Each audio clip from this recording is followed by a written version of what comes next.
The rain had been falling for 40 minutes before Elara stopped trying to get up off the sidewalk. She had tried twice. The first time, her left knee buckled the moment she put weight on it, and she went down again on both palms. Skin scraping, wet concrete, the impact traveling up through her wrists and into her shoulders in a sharp, sickening wave. The second time, she made it as far as one knee before a cab hydroplaned past close enough to mist her face with gutter water, and the shock of it pushed her back against the base of a street lamp, where she sat with her back against cold iron, and her knees drawn to her chest, and told herself she would count to 60, and then she would stand up and she would walk. She was on 53 when the black SUVs pulled up. There were 3 of them, moving in convoy formation even on this narrow side street in the West Village, and they stopped in the kind of practiced, synchronized way that told Elara the driver of the lead vehicle had done this particular sequence: pull up, assess, hold more times than she could count. She watched the middle door open. She watched the man step out and look down at her from under the collar of a dark overcoat that the rain seemed unwilling to touch, as though even the weather had learned to keep a certain distance. He was tall enough that looking up at him from her position on the ground required her to tilt her head back at an angle that made her neck ache where Dominic's hand had been, and she was too tired and too cold and too wet to pretend she wasn't doing exactly that. The man crouched down to her level. He had dark eyes and a face that seemed carved for a purpose, every plane of it deliberate, nothing soft, nothing decorative. He looked at her the way someone reads a document they already know the contents of, which she would not understand until much later. "Miss Voss," he said, and his voice was low and unhurried, the kind of voice that did not need volume to be heard. "Can you stand?" Elara registered 2 things in the same moment. The first was that the knee of his trousers was going to be soaked through from the sidewalk, and the second was that he had just called her by her mother's last name, a name she had not used since before the wedding, a name that was not on any card in her wallet or any account Dominic managed. She had not introduced herself. She had not spoken at all. "I didn't tell you my name," she said. He did not blink. "I know." He held out one hand, palm up, patient, like he had all night. "Can you stand?" She looked at his hand for 3 full seconds. It was a large hand, the kind that suggested it had been used for things that were not gentle, but it was also steady in a way that made her think of the iron post at her back, not warm, exactly, but reliable in a way that the warmth of Dominic's hands had never been. She thought about refusing. She thought about the fact that she was 31 years old, sitting in a puddle on a side street in Lower Manhattan at 11 o'clock on a Wednesday night, and that the person most likely to come looking for her was the same person who had opened the car door and told her to get out before the vehicle had fully stopped, which was why her knee was the way it was. She thought about the 60 seconds she had promised herself. She was at 58. She took his hand. He pulled her upright in one clean motion, no stumbling, no corrective shuffle, just up, and she was standing, and his hand moved immediately to her elbow when her knee threatened to go wrong again. She pulled away on instinct, and he let her, and the space between them returned to something she could breathe inside. "I'm not going anywhere with you," she said. The words came out steadier than she expected. "You don't have to," he said, "but you do have to get off this street. There are 3 men about 40 seconds behind you who are not mine." He glanced over her shoulder with the unhurried precision of someone reading a clock. "2 of them are Dominic Hale's." She went very still. The rain came down. Somewhere further up the block, a bodega sign hummed its orange and green fluorescence into the wet air. The man, she did not know his name yet, would not know it for another 4 minutes, watched her work through the calculation with what she would later realize was patience, of the particular kind that comes not from kindness, but from certainty, the patience of someone who already knows how the math comes out. She looked over her shoulder. She looked back at him. She looked at the 3 SUVs, their engines idling, their windows opaque. She thought about where she would go if she walked away from this, and she could not think of a single address that Dominic did not own a key to. "Who are you?" she said. It was not really a question.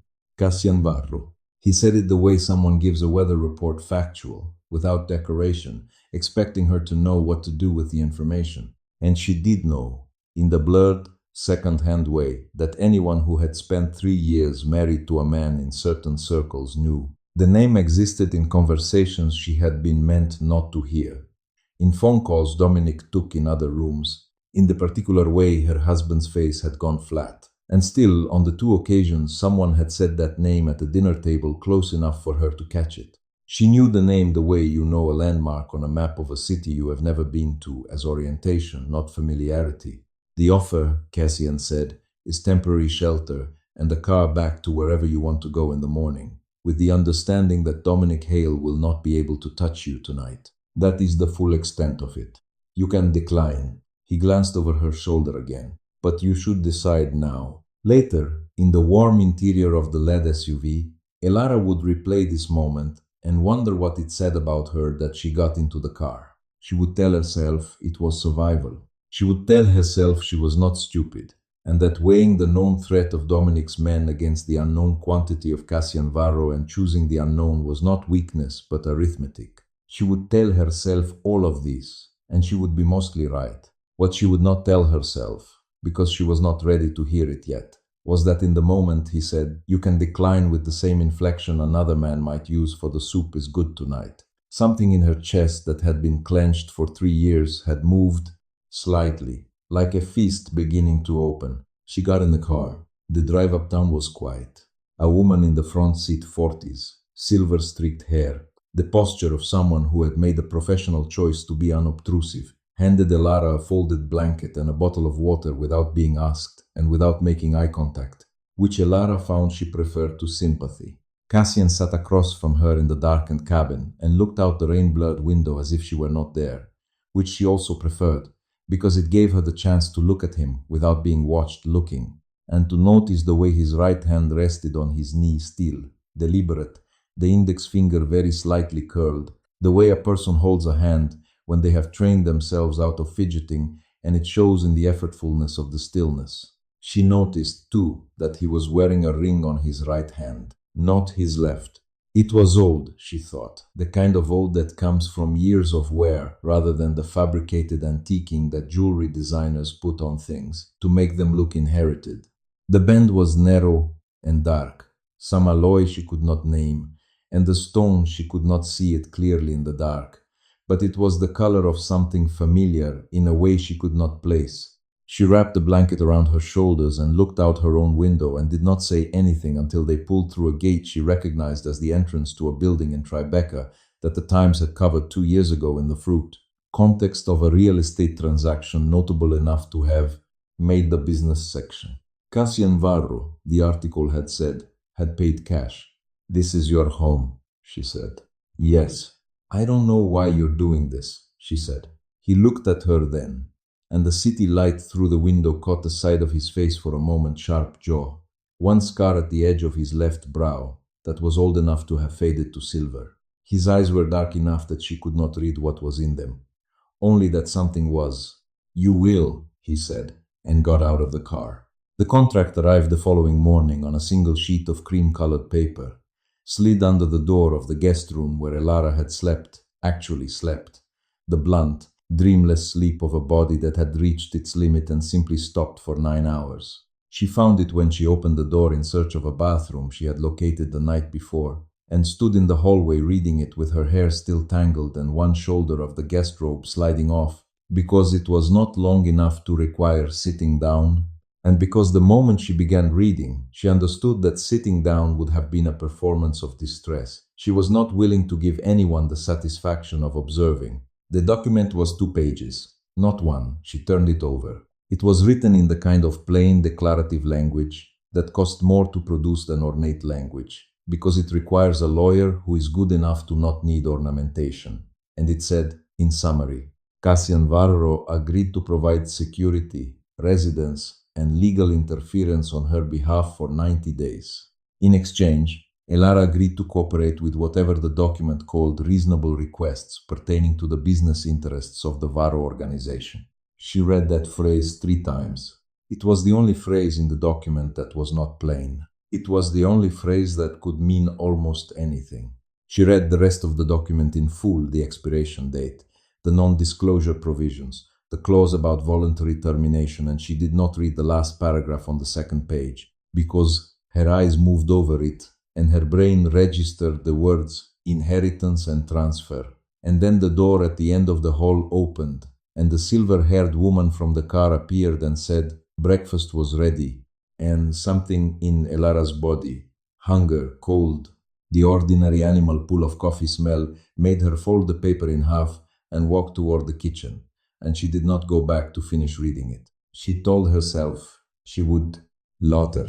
Cassian was already at the table, dressed, reading something on a tablet, a cup of espresso at his elbow. He looked up when she came in. He looked at the folded paper in her hand and then at her face, with the brief, diagnostic precision of someone checking a calculation. He did not ask if she had questions. He waited. "I'll sign it," Elara said, with one condition. He set the tablet face down on the table. "Tell me, I want to know how you knew my name last night." The pause was very short, a half-beat, the kind that might have been invisible to someone not watching for it. "Your father's name was Richard Voss," Cassian said. "I knew him." She had not expected that. She had prepared herself in the 7 seconds between the kitchen door and this chair for a variety of explanations: surveillance, Dominic's network, a mutual contact, and none of them had included her father, who had died in a car accident when Elara was 4 years old, and who existed in her life as 3 photographs, a first name, and the specific shape of an absence she had learned early not to prod. She sat down. She put the contract on the table between them. She said, "How business," Cassian said. "A long time ago." He said it with the finality of someone closing a file, and in the moment she accepted it, because she was 31 years old and had not eaten since the previous afternoon, and the coffee was real and good, and Dominic's men did not know where she was. And these facts together created in her a temporary capacity for deferral that she would later recognize as a mistake. She signed the contract. She did not reread the second page. The first week in the Tribeca building passed in a way that Elara could only describe to herself as the experience of watching a city from the window of an airplane, everything recognizable in form, nothing accessible in the ordinary way. She had a room, a wardrobe that appeared between Tuesday and Wednesday, in sizes that were correct without her having been measured, access to a kitchen that was stocked according to preferences she had not stated. When she asked the silver-haired woman, whose name, she learned, was Helen, how they had known about the almond milk and the specific brand of black tea, Helen said, "Mr. Varro is thorough," in a tone that closed the subject. She met the household and the outer ring of the organization in increments. There was Marcus, early 30s, who seemed to function as something between a chief of staff and an older sibling to Cassian, and who looked at Elara with the polite, measuring attention of a man trying to solve for a variable.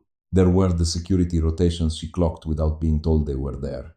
And there was, on the 4th day, a dinner. It was not a large dinner, 6 people around a table that could have held 20, which made the space between them feel purposeful rather than empty, which she suspected it was. The others were introduced to her as associates, which she understood to mean people whose precise relationship to Cassian's organization was not her business to know, and she sat and ate and watched and said the things that 3 years of Dominic's dinner parties had taught her to say, and she was good at it, the way you are good at a skill you never wanted. Then the man at the far end of the table, gray-haired, mid-60s, a Texas accent she placed from the second sentence, looked at her from across the flower arrangement and said, in a momentary gap in the adjacent conversation, "You look just like your mother." And then his eyes moved away, quickly, as though the sentence had escaped before he could stop it. Elara looked at Cassian. He was looking at his plate. He picked up his fork. On the 5th day, Dominic sent people. She knew because Cassian told her, with the same informational flatness he used for everything, that a car registered to one of Dominic's subsidiaries had been parked outside the building's perimeter for 6 hours and had then been persuaded to leave.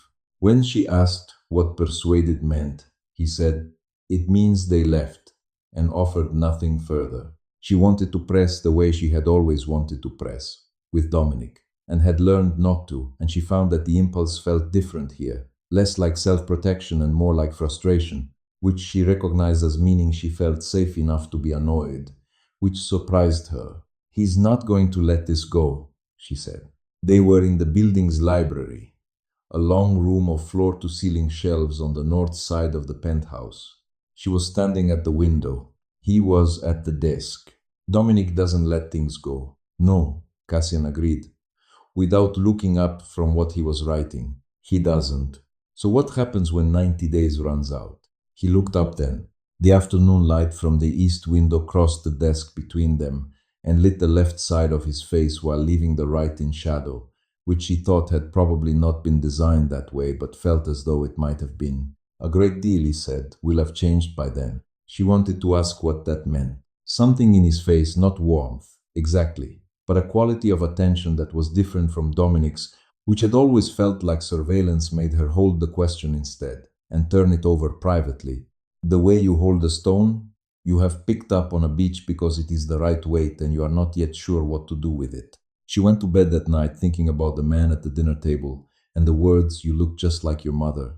And she thought about the way Cassian had looked at his plate when it was said, and she thought, he was not surprised. He was waiting for her not to have noticed. She had noticed. What she also noticed, in the days after the dinner, was the way Cassian moved through his own house, not the movements of ownership, which she recognized from Dominic's particular brand of possessive ease, the way he had touched the back of every chair he passed, as if tagging them. Cassian moved differently. He moved through rooms the way someone moves through territory. They have surveilled so thoroughly that the surveillance has become habit-checking sightlines without appearing to look, positioning himself near exits in conversation without appearing to avoid the center of the room.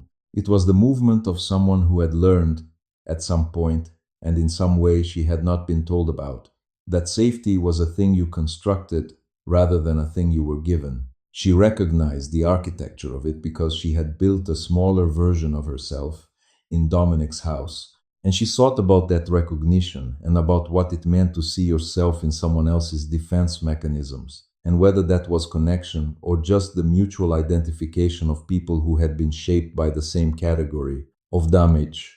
On the 8th day, she asked Helen to take her to see the building's rooftop. Helen considered the request with the brief, neutral assessment that was her characteristic response to anything that fell outside the prior instruction, and then said she would check. What she came back with, 40 minutes later, was not permission from Helen but Cassian himself, appearing in the doorway of the guest room with his coat on and his keys in his hand and saying, "Come on then," without preamble. The roof was large and flat, with a perimeter railing and the view that on clear nights, and this was a clear night, the kind of cold November clarity that New York produced occasionally, as if apologizing for the rest, allowed you to see across the Hudson to New Jersey and south past the financial district and north far enough that the park was a dark rectangular absence in the grid of lit windows. She stood at the railing for a long time and did not say anything.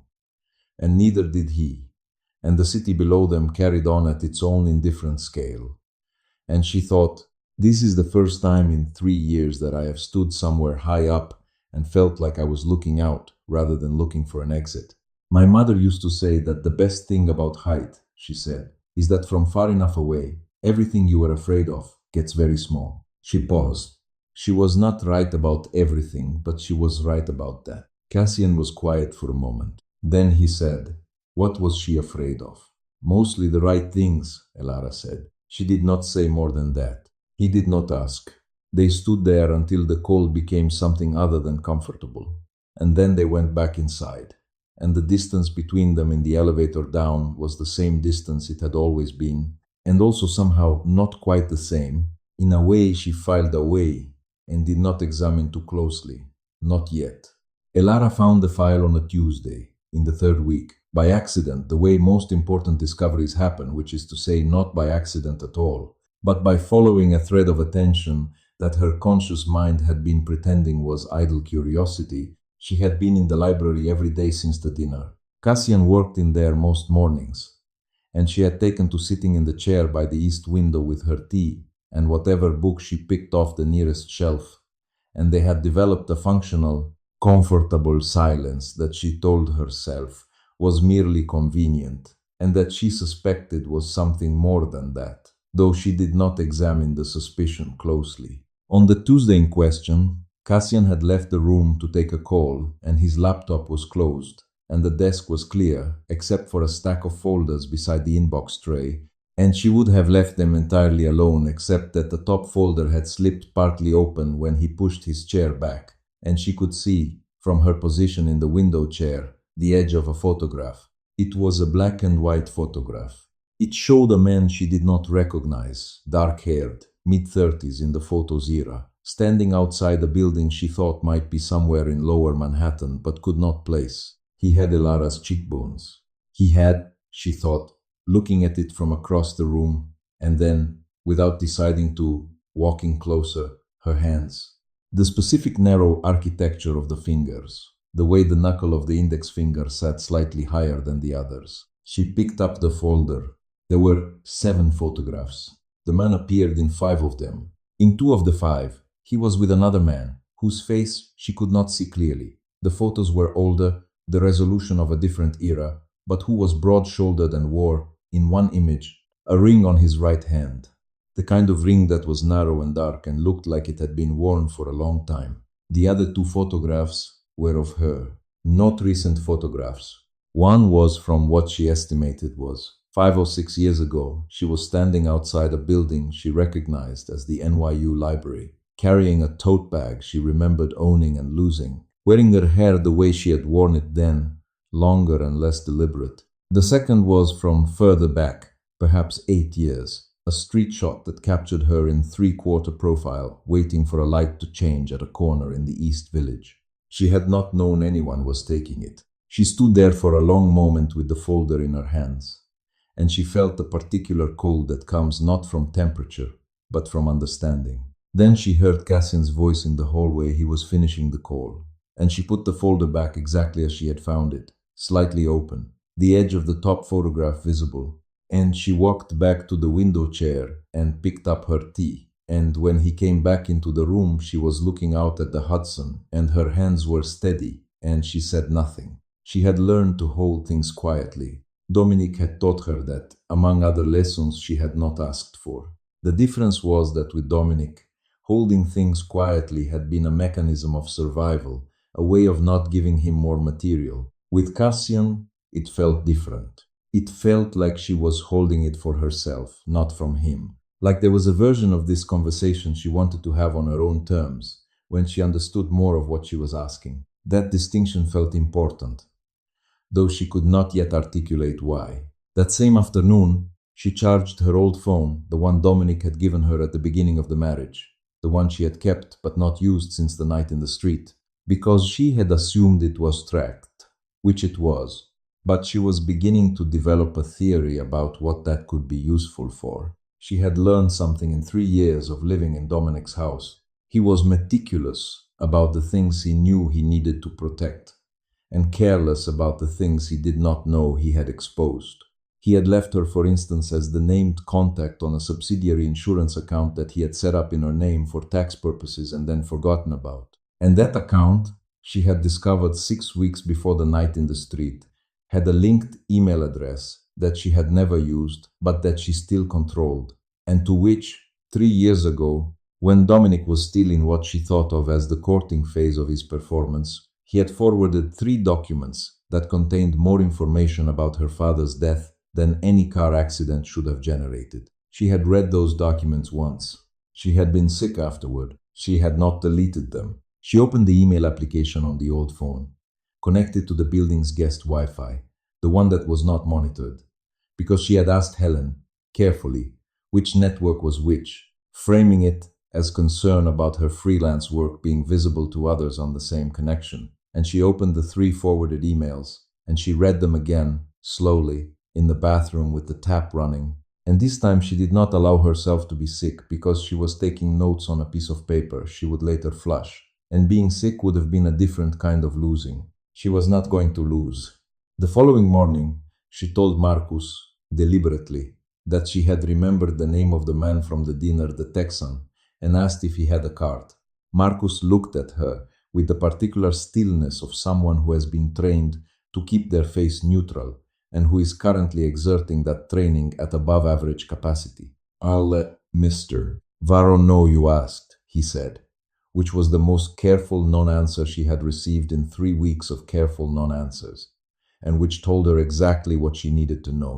The man from the dinner was not someone she was meant to know more about, which meant he was someone who knew more about her than she had been told, which meant there was another conversation being managed around her that she had not yet been invited into. She let it sit. She was getting good at letting things sit, at the specific patience of a person who has decided to collect information before moving rather than move before collecting it. It was a different kind of patience than the one she had practiced in Dominic's house, which had been the patience of constriction, the patience of a person making themselves small enough not to be noticed. This was the patience of expansion, of a person filling space deliberately while appearing to wait. That evening, Cassian found her in the library again. She had been there for 2 hours. She was reading an actual book this time. She had needed something to hold, and he came in and poured himself a whiskey at the bar cart in the corner and leaned against the bookshelf and looked at her. She looked back at him over the top of the book. The room was warm. The city outside the window was doing what the city did, all restless illumination and motion behind glass. "You're not reading," he said. "I'm thinking." "About what?" She put the book down. She looked at him with the full, direct attention she had been rationing since she got into his car in the rain, and she said, "About what you meant when you said a great deal will have changed by the end of 90 days. She paused. "I'd like a real answer." Something moved across his face, not quite discomfort, but the shadow of a calculation being made. He drank the whiskey. He set the glass down. He said, "There are things about your situation that are more complex than I've told you. I know that." He looked at her. "How much do you know?" "Enough," she said, "to know that I don't have all of it." She held his eyes. "I'm going to ask you something, and I want you to give me the real answer, not the answer that keeps me cooperating. When you called me, Miss Voss, that night when you said you knew my father, what exactly did you mean by that?" The silence that followed was the longest he had given her. The city hummed. The whiskey glass sat empty on the bar cart. And Cassian Varro, who she was beginning to understand did not give silences unless they cost him something, gave her this one. "Your father," he said finally, "was not who you were told he was." She had known. She had known in the library looking at the photographs, and she had known reading the emails, and she had known in the way you know things you have been circling for years without letting yourself land on them. She had known, and she had not known, and now she knew. And the knowing was neither relief nor devastation, but something more precise than either, the feeling of a lock turning. "Tell me," she said. "Not tonight," he said, and his voice had something in it she had not heard before. Not the informational flatness, but something rougher underneath it. Something that sounded like it was costing him. "Not because I'm choosing not to. Because there are people who need to be in the room when that conversation happens. And they are not here tonight." She looked at him for a long moment. She thought about the photographs. She thought about the ring on his hand. She thought about the fact that in 22 days she had not once asked the question he did not have a ready answer for. And that this was the first time his answer had sounded like the truth. "Then we'll have it when they are," she said. She picked up the book. He stood there for another moment, and then he left the room. And she sat in the warm library, with her notes flushed and her old phone powered off, and the 3 forwarded emails saved to a cloud account Dominic had never known existed, and she turned a page she wasn't reading, and she let herself feel, just for a moment, the specific quality of power that belongs to the person in the room who knows that the other person doesn't know how much she knows. She found the final paragraph of the contract on the 29th day, which was not because she had forgotten it was there, but because she had needed time to be certain that when she read it, she would know exactly what to do next. She read it at 6 in the morning, sitting on the floor of the guest room in the pale gray light before the city fully woke, with the original cream-colored paper unfolded on the floor in front of her and her back against the bed frame, and her tea going cold beside her knee. The paragraph was 11 lines. It said, "In the event that the party identified as Elara Voss is confirmed to hold any claim legal, hereditary, or de facto to assets, holdings, or organizational authority previously associated with the estate of Richard Voss, said party agrees, by signature of this contract, to execute a formal transfer of proxy authority over those claims to the VAR organization for a period no less than 18 months following the conclusion of this agreement, pending ratification by the relevant council. She read it twice. She put it down. She picked it up and read it a third time. Then she stood up, got dressed, and went to find the room where Cassian kept the files. It was not difficult to find, because she had been paying attention for 29 days, and attention, she had discovered, was its own kind of master key. The files were in a room off the library, a study within the study, a smaller room with a biometric lock that was keyed to his thumb, but which he had left standing open at 7:15 the previous Thursday, when Marcus had called him out mid-sentence. She had not gone in then. She went in now. She did not need long. She knew the approximate shape of what she was looking for, and she found it in the second drawer of the left-hand cabinet, a physical file, not digital, the kind kept physical for the specific reason that physical things cannot be remotely deleted or accessed. The cover had her name on it. Her full name, which included the middle name she had never told him, Elara Marguerite Vos. The middle name had been her father's mother's name, which was not information that existed anywhere public. Inside the file were photographs she had seen and photographs she had not seen, more of them, spanning further back, including 3 that she was not in, which showed a meeting she understood from context to have taken place approximately 6 months before her father's death. One of those photographs showed 2 men at a restaurant table. One of the men was her father. The other was a man she recognized from later years, younger here, his face not yet set into the particular arrangement that money and careful cruelty produce, but recognizable nonetheless. Dominique Halle. He had been, the photograph made clear, in a room with her father 6 months before her father died in a car accident on a road that was dry, and the visibility was good and the car was well maintained. Facts she had read in a police report that Dominic had forwarded to her email 3 years ago as part of what she now understood was a kind of performance. Look how thorough I am. Look how I know everything about you. Isn't it lucky I found you first? She closed the file. She was aware of a kind of cold clarity that was different from anger, quieter and more precise. The feeling of a plan taking shape without her quite having planned it. She put the file back. She walked out of the study, through the library, and into the kitchen, where Cassian was standing at the counter with his coffee and his tablet and the morning coming in through the south-facing windows, and she stopped in the doorway and looked at him. He looked up. "You knew," she said, "before that night. You knew who I was." He set the tablet down. He did not say anything immediately, and she understood that the silence was not evasion but preparation. He was deciding how much truth to give her, and how fast, and she watched him decide, and she let him. "Yes," he said. "The contract." She did not gesture. She kept her hands at her sides, which required something. The last paragraph. "Yes, you were going to use my inheritance to consolidate the council." She said it the way you state a fact in a meeting, without inflection, because inflection would have cost her something she was not willing to spend on him. "That was the plan before you picked me up off the street. I was what? A piece of it. A legal mechanism. At the beginning," he said, "yes. And now?" He turned toward her fully, which was something he had not done in a direct confrontation before. He usually turned slightly, leaving an angle, the way trained people keep an exit available. Now he was fully facing her, and the morning light was behind him, and she could see his face clearly, and she held what she saw there under examination, without letting it change anything in her own expression, because what she saw there complicated things, and she was not yet ready to let things be complicated. "It changed," he said. It changed. You'll need to be more specific." Elara. The first time he had used her given name. It landed differently than she expected. "The file in the study, everything in it is yours. I was building a case for the council meeting. A case for you, not against you." He moved toward the counter's edge, stopped, seemed to make a decision. "Dominic Hale killed your father. I have had that proof for 18 months. I have been waiting for someone who could stand in that council room and present it with the authority to make it stick, because a claim presented by me, a rival, is a claim that can be challenged on grounds of conflict of interest.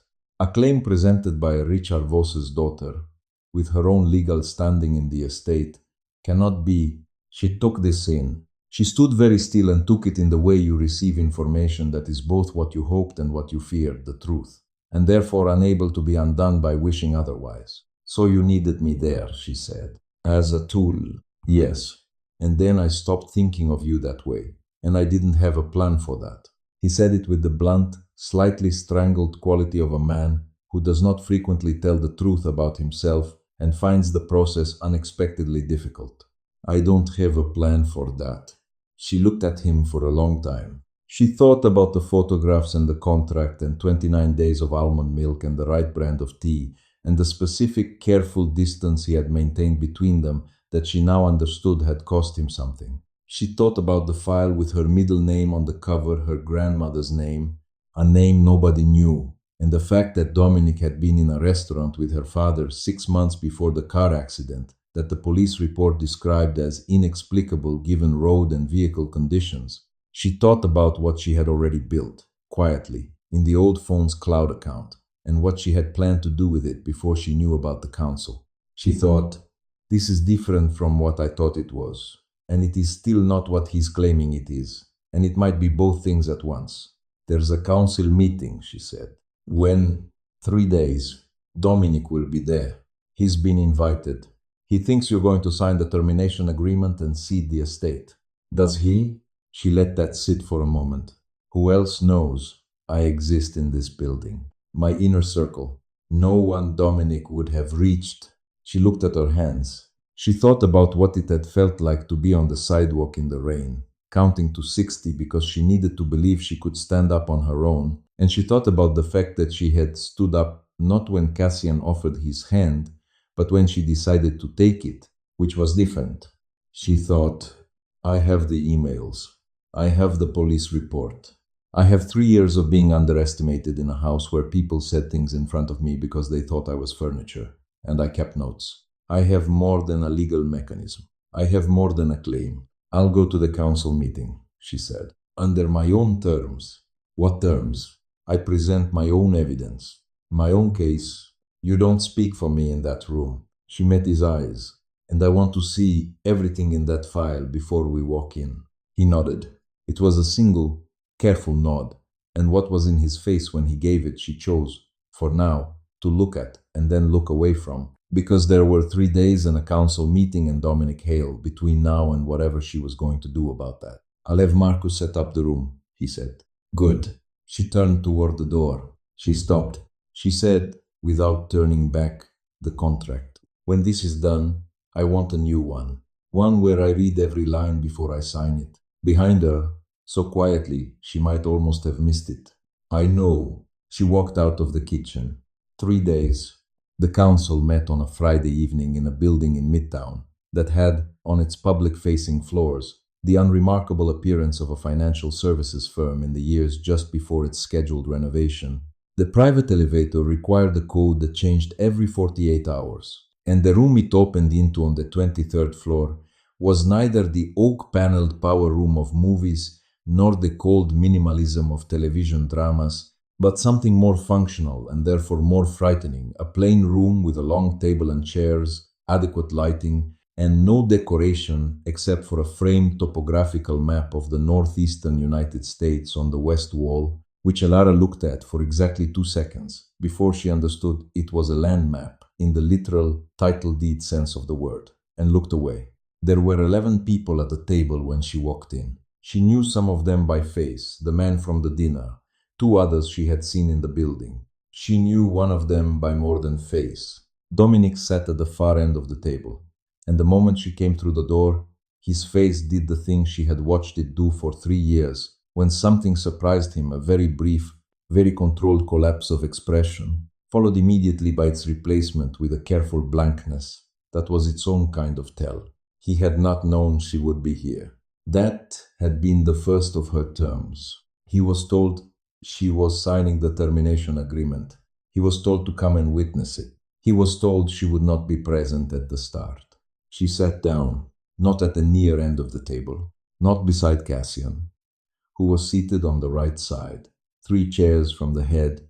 She sat at the opposite end from Dominic, in the chair directly across the longest possible diagonal from him, which put her as far from him as the table allowed, and also, she calculated, made her the axis of any conversation he tried to have with the room. She had thought about where to sit for most of the previous evening. "Good evening," she said, to the room, not to him. The man who appeared to be running the meeting, 50s, silver-haired, the flat affect of someone who had mediated difficult conversations for a long time, looked between her and Dominic with the expression of a person recalibrating. "Miss," he paused. "We were given to understand that tonight's meeting would address the Hale petition regarding the Voss estate." "It will," Elara said. "I'm here to address it myself. My name is Elara Marguerite Voss. Richard Voss was my father." She placed the folder, she had brought her folder, assembled in the 72 hours before this meeting, printed from the cloud account, supplemented by 3 documents from the physical file Cassian had given her full access to, on the table in front of her. "I have documentation of my biological claim to the estate, a copy of my father's original organizational charter that predates the Hale Company's founding by 11 years, and evidence relevant to the manner of my father's death, which was not an accident." She looked at Dominic. She held his eyes. "I'd like to present it." The room was very quiet, Dominic said, and his voice was exactly as controlled as she had expected. "This is fraudulent." He gestured with one hand, the broad, dismissive gesture she had seen him use in 100 rooms, the gesture that said, "I am the person whose time matters here. This woman has no standing in this council. She is my estranged wife, who has been residing in this building." He looked at Cassian under circumstances that suggest she has been coached toward this presentation. "The claim is compromised by conflict of interest." "The claim," Cassian said, and his voice was the flattest she had heard it, "is biologically verified, legally documented, and was initiated by Miss Voss herself, using evidence she compiled independently. You're welcome to challenge the documentation. I'd suggest you do it carefully." He did not look at Dominic when he said it. He looked at the chair of the meeting. "The Varo organization has no legal interest in the Voss estate. We are here as witnesses, not claimants." She had not known he was going to say that. She looked at him across the table. He was not looking at her. She looked back at her folder. "The night of November 4th, 7 years ago," she said. "My father drove on Route 44 in Connecticut at approximately 9:15 in the evening. The police report which I have notes that conditions were clear. The vehicle was serviced 2 weeks prior, and the cause of the accident was listed as unspecified mechanical failure." She opened the folder. She slid a document to the chair on her left and gestured for it to be passed around. "The insurance adjuster's supplementary report, which was not part of the public record but which was forwarded to my personal email by my then husband 3 years ago, as part of what I believe was an attempt to demonstrate his knowledge of the incident rather than any intent to disclose it, contains a notation that a component of the braking system showed signs of deliberate modification." She paused. "I also have a photograph authenticated by a date-stamp metadata analysis showing my then husband and my father at a restaurant in Hartford 7 months before that date, which contradicts statements Dominic Hale gave to the estate attorneys at the time of my father's death, in which he claimed no prior relationship with Richard Voss." The room had the quality of a room where everyone is deciding, simultaneously, to be very careful. Dominic stood up. It was not an aggressive movement, he was too careful for that, but it was the movement of a man deciding that he would rather be on his feet for what came next. "That photograph could be anyone," he said. "A restaurant meeting proves nothing. You cannot—" "The man at my father's table in that photograph," Elara said, "is wearing a watch that was custom-made by a firm in Geneva in a run of 40 units, 12 of which were sold in the United States. You are one of the 12 buyers. The serial number is visible in the photograph. I have the purchase record." She looked at him, and she kept her voice level, and she thought of the street, and the rain, and the lamppost at her back, and the count of 60 that she had needed to believe she could stand up. She had stood up. She was standing up. "I would sit back down, if I were you." He did not sit back down immediately. He stood there for a moment that was long enough to be its own kind of answer. And then he sat. And the small sound of the chair against the floor was the loudest thing in the room. What followed was not quick. The chair of the meeting called for a recess. Documents were reviewed. A legal consultant who had been waiting Elara had not known this. Cassian had arranged it was brought in for verification. Dominic's attorney, who had presumably been waiting somewhere in the building, was summoned and spent 45 minutes in a conference room with two members of the council, and emerged looking like a man who had prepared for a different negotiation. At one point, Dominic looked across the table at Elara and said, in a voice intended to be private and not quite succeeding, "You don't know what you're doing. You don't know half of what he is." He glanced at Cassian. "I know what you are," she said. "That's enough for tonight." At 9:47, the chair of the meeting announced that the council would require 72 hours to complete verification of the presented documentation before issuing a formal ruling on the Voss estate claim. He also announced, in the careful bureaucratic language of men who have learned to say serious things plainly, that the council was referring the question of the November 4th incident to an independent arbitration body with investigative authority. Dominic Hale's attorney immediately began speaking about jurisdictional concerns, which Elara understood to mean they were already in damage control mode, which meant they were already afraid. Dominic was escorted the word the security personnel used, and the word was very deliberate from the building by two men she had not seen before, one of whom she noticed was also wearing an earpiece and who had the particular bearing of federal adjacent without being quite federal, and she did not ask Cassian what that meant, because she had already decided that some of her questions could wait. The room cleared. It took 20 minutes.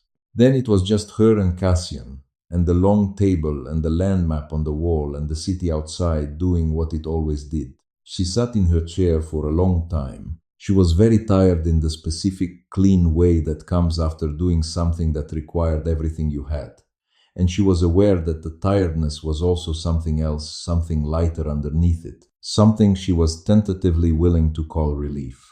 She put her hands flat on the table in front of her. She looked at them. She looked at the ring on her left hand, Dominic's ring, which she had worn because removing it before tonight would have been a signal she wasn't ready to send, and she took it off. She set it on the table. She did not look at it again. Cassian came and sat in the chair directly beside her, not across the table, beside her.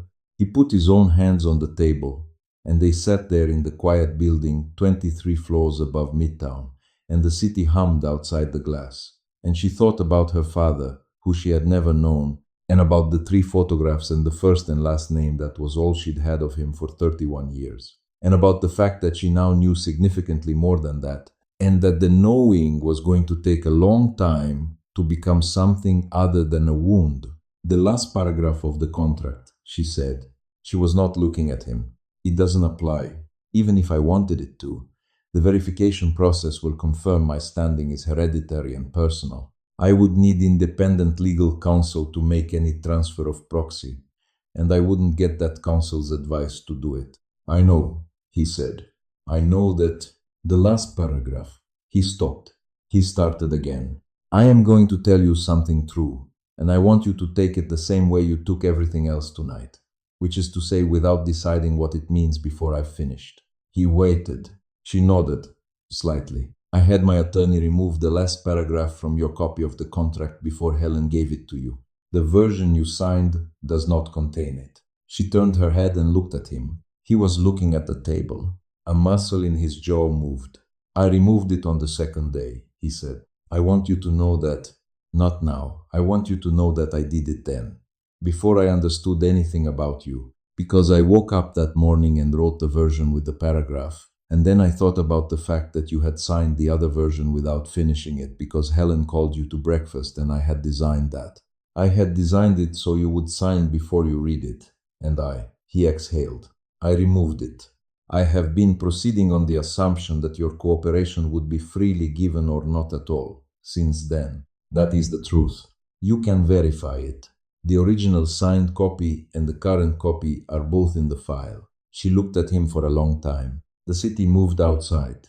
The land map hung on the wall. She thought about the counted to 60 on the sidewalk, and about the hand he'd held out, palm up, patient, and about 29 days of a distance that had cost him something she had been able to see, even when she was not sure what to do with seeing it. She reached into the pocket of her jacket and she took out the ring, not Dominic's ring, which was on the table, but the other one, the one from the photographs, the one she had found in the inner pocket of the file envelope 3 days ago, and which she had been carrying since then, because it was the right weight for carrying, because it felt like the right weight for a thing you are deciding what to do with.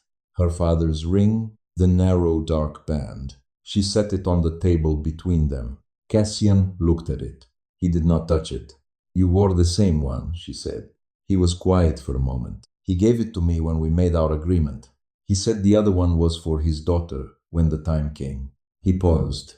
I didn't know when I found you that finding you would be. He stopped.